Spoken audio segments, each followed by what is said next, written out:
C'est incroyable mais vrai, la justice ouvre un nouveau procès contre moi mais oublie juste un petit détail. Me prévenir. Et vous allez voir que c'est pas la première fois. En gros, je vous explique. Tout commence avec un simple mail que je décide d'envoyer aujourd'hui au greffe du tribunal judiciaire de Paris concernant des affaires qui sont en train d'être jugées. Jusque-là, rien d'étonnant, me direz-vous. Sauf que dans la réponse, j'apprends l'existence d'un nouveau procès dont je n'ai jamais entendu parler, sur la base duquel je n'ai jamais été entendu, jamais été convoqué.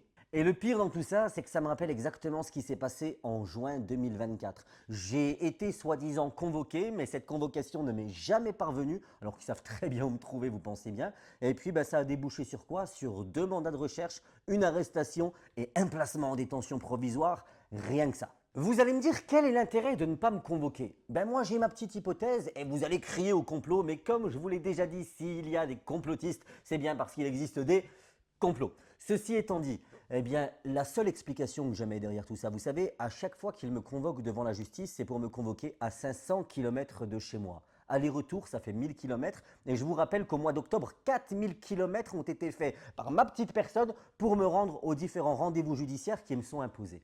Je pense que le fait de me convoquer à 500 km, c'était sûrement un moyen de faire en sorte que je me défausse, que je n'aille pas aux audiences. Mais c'est hors de question parce que c'est une fierté pour moi que de continuer à défendre la cause palestinienne, y compris devant des tribunaux. Et puisque ça ne marche pas, cette fois-ci, on passe par des méthodes qui sont des méthodes, disons-le clairement, de voyous. On fait en sorte de ne pas convoquer de manière régulière l'élu de la République pro-palestinienne que je suis pour essayer de faire croire que je me défausse et derrière expliquer une fermeté de la justice. Est-ce que vous trouvez ça normal? D'ici là, je vous donne toujours rendez-vous le 4 décembre à 12h30 devant le tribunal judiciaire de Paris où je vais avoir mon délibéré face à Caroline Yadan.